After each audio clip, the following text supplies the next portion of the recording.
자, 엄근진 기자와 함께하는 대우잼 뉴스. 이번 시간에도 양도소득세에 대해서 살펴볼 텐데요. 자, 똑같은 값에 팔더라도 세금이 달라진다. 이게 양도세의 참 매력이자 또 마법과도 같은 것인데요. 밑에 살짝 힌트를 드리자면 과세 기간에 따른 마법이 있을 수 있고요. 또 합산 대상의 차이에 따른 원래 내가 알고 있던 것과 달라지는 그런 부분들이 있어서 이런 부분들을 사전에 알고 내가 부동산을 뭐 처분한다든지 거래한다든지 이렇게 했을 때 양도세를 최소한으로 줄일 수 있는 그런 방법들이 숨어 있다는 거죠. 이런 것들을 알고 계시는 것이 상당히 도움이 될 것입니다. 자, 일단 첫 번째 말씀드릴 것은 같은 해에 양도한 부동산은 양도 차익을 합산해서 과세한다라는 것입니다. 그러니까 이게 건 바이 건의 개념이긴 하지만 기본적으로 양도소득세는 건 바이 건이지만 그 양도 차익은 결국은 1년 동안 발생한 양도 차익을 합산해서 최종 과세를 하게 됩니다. 그러니까 2019년에 뭐 주택 A주택을 처분하신 분은 그 A주택에 대한 양도세를 만약에 내야 되는 상황이라면 내겠죠. 2019년에 내셨을 거고. 그래서 2019년에 A주택을 처분한 거 그거 한 건만 있었으면 뭐 이분은 달라지는 건 없습니다. 그런데 2019년에 B주택까지 만약에 처분을 하셨어요. 그러면 그리고 B주택에서도 양도 차익이 발생했고 역시 비과세 대상이 아니었다. 그래서 A에서 이미 양도세를 계산해서 신고 납부를 했고 그런데 하반기에 B주택을 처분했을 때 또 양도 차익이 발생해서 신고 납부를 했는데 이 A주택의 양도 차익과 B주택의 양도 차익이 각각 별개의 것으로 계산해서 과세하는 것이 아니라 결국은 나중에는 2019년 전체의 이 처분에 대해서 양도 차익이 얼마인지를 합산해서 그거에 대한 세금을 물리는 것이 지금 우리 양도소득세의 체계이다 라고 볼 수가 있겠습니다. 그렇기 때문에 여기서 우리가 주의해야 되고 알아야 될 포인트는 무엇이냐? 같은 해라는 것은 1월 1일부터 12월 31일까지죠. 그러니까 만약에 이 홍길동이라는 분이 A주택과 B주택을 팔아야 되는 상황이고 그 A주택과 B주택에 모두 만약에 이익이 나는 상황이다.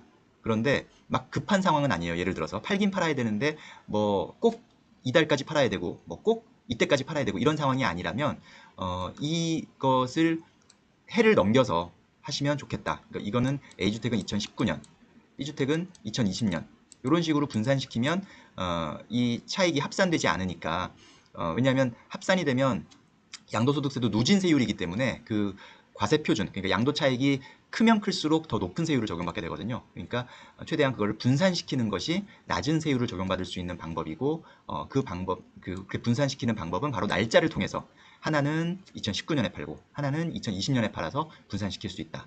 이렇게 볼 수가 있겠고요. 또 하나 방법, 날짜를 일부러 조절해서 분산시키는 방법도 있을 수 있고요. 만약에 둘 다 팔긴 팔아야 되는데 하나는 양도 차익이 발생하고 하나는 손실이 발생하는 주택일 수도 있어요. 그러면 A주택을 2019년에 팔았으면 B주택도 빨리 팔아서 2019년 안에 팔면 이 양도 차익을 줄일 수가 있겠죠. 이걸 합산을 시키니까. 그런 방법을 통해서 또 양도세를 줄일 수 있다는 겁니다. 이왕이면. 만약에 B주택이 그러니까 팔긴 팔아야 되는데 이거는 이미 내가 취득했을 때의 가격보다 많이 떨어져서 이미 이득을 낼 수는 없는 상황이고 무조건 손실을 보고 팔아야 되는 상황인데 만약에 2020년에 B주택을 팔고 그냥 끝나버리면 그냥 뭐 이거에 대한 물론 손실만 본 거죠. 손실만. 그런데 만약에 B주택을 조금 더 서둘러서 2019년에 손해를 보더라도 2019년에 팔면 이 A주택의 양도 차익을 B주택의 양도 손실과 합산하면서 조금 줄일 수 있다는 거죠. 그러면 양도소득세를 조금이라도 줄일 수가 있다. 그래서 같은 해에 처분하는 부동산에 대해서 그 양도 차익을 합산한다는 거. 이 합산에는 이익뿐만 아니라 손실도 같이 합산하기 때문에 그런 것들을 잘 활용하면 똑같은 가격에 똑같은 부동산을 팔더라도 언제 팔았느냐, 어떻게 팔았느냐에 따라서 양도소득세를 많이 낼 수도 있고 적게 낼 수도 있는 겁니다. 이거는 뭐 탈세가 아니니까, 불법이 아니니까 이거는 어떤 방법에 따른 절세인 거죠. 내가 정당한 세금을 내되 줄일 수 있는 것은 줄일 수 있다. 자, 앞에서 살짝 말씀드렸는데 양도세는 누진세율이 적용됩니다. 그렇기 때문에 각각 계산한 것보다 늘어난다는 것을 항상 명심을 해야 됩니다. 그러니까 아까 건 바이 건으로 A주택을 팔고 B주택을 팔고 둘 다 만약에 양도 차익이 발생한 경우에 각각 나는 A주택에서 양도차익이 1억 발생했으니까 이거에 대한 세금을 뭐 얼마를 냈다. 그리고 B주택에서는 양도차익이 5천만 원 발생했는데 이거에 대한 세금을 얼마 냈다. 나는 세금을 다 신고하고 납부했고 끝났다 라고 생각하는 것이 아니라 이거를 다시 또 더해서 같은 해에 팔았으면 이걸 더해서 그 누진세율 구간이 바뀌는지 이런 것들을 보셔야 됩니다. 우리 종합소득세율과 같은 구간으로 이렇게 나눠져 있거든요. 6%부터 42%로 나눠져 있는데 그 과세 표준이 뭐 1,200만 원 이하인지 1,200에서 4,600 사이인지 4,600에서 8,800 사이인지 8,800에서 1억 5천 사이인지 이 구간이 바뀌면서 세율이 껑충 뛰기 때문에 혹시나 A주택과 B주택의 양도차익의 합계가 이제 합산되면서 과세 표준이 늘어나면서 그 구간이 바뀌는 건 아닌지 그렇게 되면 그 다음 해에 이것을 이제 양도세도 연말정산 하듯이 그 전해의 양도소득에 대해서 정산을 하거든요. 그때 또 추가로 내셔야 될 수도 있다. 근데 그때 그런 게 번거로우면 그냥 B주택을 양도세 신고하실 때 어차피 뭐 세무사한테 그런 양도세 신고 대행을 맡기신다면 A주택의 기록도 같이 첨부를 해서 아예 B주택을 신고할 때 같이 한꺼번에 그걸 정산해서 B주택을 신고할 수도 있습니다. B주택의 양도차익을 신고할 때. 그렇게 하면 굳이 다시 내년에 그러니까 다음 해에 정산을 안 해도 되니까 뭐 더 편할 수도 있죠. 괜히 그걸 나중에 놓쳤다가 다음 해에 놓쳤다가 왜 이걸 제대로 신고를 안 했냐라고 또 국세청에서 뭐 가산세를 물린다든지 뭐 이럴 수 있기 때문에 뭐 하실 때 B주택 하실 때 정산을 하면서 가면 그러면 더 효율적이다. 이렇게 말씀드릴 수 있겠습니다. 자, 그런데 이제 앞서서 같은 해에 양도한 부동산은 이제 양도차익을 합산해서 과세한다라고 설명을 드렸는데 무조건 합산은 또 아닙니다.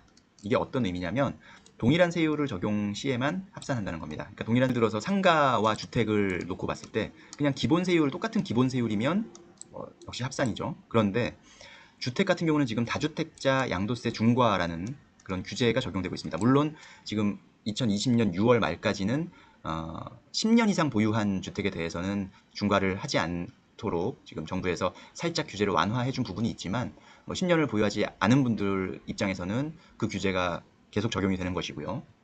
그래서 예를 들어서 상가는 기본 세율이 적용되는데 이 다주택자 중과는 뭐 플러스 10%포인트 혹은 플러스 20%포인트 혹은 이제 분양권이나 이런 건 또 그 50%가 아예 그냥 딱 정해져 있고요. 이런 것들은 같이 서로 합산하지 못한다는 거죠. 얘는 얘대로 또 기본 세율이 적용되는 건 기본 세율 적용되는 대로 이렇게 하다 보니까 다주택자 입장에서는 어떻게 보면 합산이 안 되면서 더 유리해진 상황이 발생할 수 있어요. 그러니까 아까 예를 들어서 합산을 하게 되면 누진 세율이 적용되니까 과세 표준 적용받는 구간이 올라가서 더 높은 세율을 적용받게 된다. 라는 설명을 드렸는데 오히려 이게 합산이 안 되면서 더 유리해질 수 있다. 뭐 이런 또 좀 어이없는 그런 결과가 있을 수 있거든요. 다주택자한테 어떤 페널티를 주기 위해서 중과를 하려고 한 건데 그것 때문에 오히려 전체 내가 부담해야 되는 양도세 총합이 줄어든다? 이런 건 좀 제기될 수 있는 부분이기 때문에 그래서 그런 경우에는 만약에 다주택자 중과 때문에 합산이 안 돼서 전체 총액 만약에 중과를 적용하지 않고 그냥 기본세율 적용했을 때 합산하면 오히려 더 많은 세금을 내야 되는 원래 그냥 기본대로 했을 때 그렇게 되면 그냥 기본세율 합산으로 한다.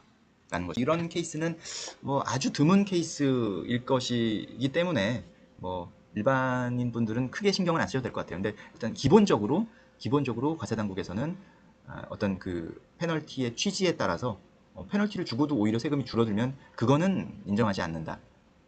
그럼 페널티를 안 주고 그냥 기본으로 하더라도 더 많은 세금을 걷는 쪽으로 한다라는 것으로 이해하시면 되겠습니다. 자, 엄근진이자와 함께하는 대우집 뉴스 양도소득세에 대해서 살펴봤는데요. 과세 기간의 어떤 마법 그걸로 인해서 양도세를 줄일 수도 있고 그걸 신경 안 쓰다가는 양도세가 더 늘어날 수도 있는 그런 부분들을 잘 확인하셔야 된다라는 게 이번 시간의 가장 핵심입니다. 감사합니다.